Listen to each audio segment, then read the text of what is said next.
नमस्कार, आप देख रहे हैं न्यूज़ 24। मैं हूं विपनेश माथुर और आज दिल्ली के लिए बहुत बड़ा दिन है। जी हां, सभी की नजर आज देश की राजधानी दिल्ली पर टिकी हुई है क्योंकि आज जो है नतीजों का दिन है कि दिल्ली में किसकी सरकार बन रही है। 5 तारीख को ईवीएम मशीन में दिल्ली की जनता ने अपना फैसला कैद कर दिया है। आज उसको बाहर आना है। आज पता चल जाएगा कि कौन जो है दिल्ली की गद्दी पर विराजमान होगा, आम आदमी पार्टी, बीजेपी या फिर कांग्रेस। चलिए बड़ी खबर के साथ शुरुआत कर रहे हैं। दिल्ली विधानसभा चुनाव के आज आएंगे नतीजे। सुबह 8 बजे से शुरू होगी काउंटिंग और 9 बजे आपको बता दें कि पहला रुझान आएगा। 11 जिलों के 19 मतगणना केंद्र हैं, वहां काउंटिंग होगी और सुरक्षा बेहद कड़ी की गई है। मतगणना केंद्रों पर जवानों की तैनाती की गई है। तकरीबन कहा जा रहा है कि 30,000 जवान तैनात हैं और सीसीटीवी कैमरों से नजर भी रखी जा रही है। साथ ही वीडियोग्राफी भी होगी ताकि सवाल उठाने का कोई भी मौका विपक्षी पार्टी को ना मिले। सबसे पहले पोस्टर बैलेट की आप जानते हैं कि काउंटिंग शुरू होती है, यहीं से शुरुआत होती है और हर सीट की 5-5 वीवीपैट मशीन की क्रॉस चेकिंग भी होगी, क्रॉस मैचिंग होगी। दोपहर तक होगी साफ तस्वीर। जी हां, 11 से 12 बजे के बीच में जो है तस्वीर साफ हो जाएगी कि दिल्ली में कौन आ रहा है। शाम तक जो है नतीजे कंप्लीटली आ जाएंगे। 5 फरवरी को 70 सीटों के लिए वोट डाले गए थे, आप जानते हैं, और हर किसी की धड़कनें आज तेज हैं। आम आदमी पार्टी क्या एक बार फिर से सत्ता में कमबैक करेगी या 27 साल से जो सूखा बीजेपी दिल्ली में झेल रही है, क्या बीजेपी की वापसी होगी या फिर कांग्रेस जो है अपनी जो जमीन तलाश रही है उसमें कामयाब हो पाएगी एक बार फिर से। तो तीनों पार्टियों की लगनी परीक्षा है और आज परिणाम का दिन है। पूरे दिन आप न्यूज़ 24 के साथ बने रहिएगा। 8 बजे से मतगणना शुरू हो रही है, 9 बजे पहला रुझान आएगा और हम आपको हर जो काउंटिंग सेंटर है उसकी तस्वीर भी दिखाएंगे और सबसे पहले आपको सबसे तेज नतीजे न्यूज़ 24 आपको दिखाएगा और साथ ही हम चर्चा भी करेंगे।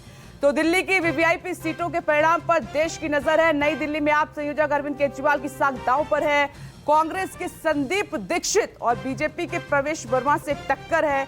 जंगपुरा की बात करें तो इस बार सीट बदलकर मनीष सिसोदिया जंगपुरा आ गए पटपटगंज से। उनके लिए राह इतनी आसान नहीं है, मुश्किल है। और कालकाजी सीट जो कि अपने आप में आपने देखा कितनी विवादों में रही है, खूब हंगामा रहा है, खूब आपस में फाइट हुई है। कालकाजी सीट पर सीएम आतिशी को अलका लांबा से चुनौती है। चलिए बात कर लेते हैं। हमारे 2 सहयोगी इस वक्त स्टूडियो में मौजूद हैं। संजीव त्रिवेदी भी हमारे साथ बने हुए हैं और साथ ही वरुण सिन्हा भी हमारे साथ बने हुए हैं। तो हर काउंटिंग सेंटर के बाहर हमारी नजर है, लेकिन आज जो चर्चा है वो भी काफी अहम है। संजीव, आपसे शुरुआत करते हुए सबसे पहले, आप भी दिल्ली में काफी जगह पर गए, कई सीटों का हाल आपने जाना, वोटर्स से भी बातचीत की है। जमीनी हकीकत क्या है वो वोटर्स का ही अंदाजा बता सकता है, वोटर्स से ही बात करके पता लगता है। तो काफी हद तक आपने जानने की कोशिश की। तो मेरा पहला सवाल यह है कि तकरीबन 14 एग्जिट पोल आए हैं जिसमें से 12 में बीजेपी को बढ़त है। बीजेपी दिल्ली में अपनी सरकार बनाती हुई नजर आ रही है और 2 में आम आदमी पार्टी। आपका क्या कहना है, आपका तजुर्बा क्या रहा? आप जब जमीन पर उतरे तो आपने क्या जाना? विपरीत, देखिए, एग्जिट पोल्स की सबसे पहले बात कर लेते हैं। एग्जिट पोल्स के साथ बड़ी ट्रेजेडी हुई है हाल के दिनों में, और ख़ास तौर पर दिल्ली का जहां तक सवाल है, साल 2020 में एग्जिट पोल्स कोई भी सही नहीं हुआ था।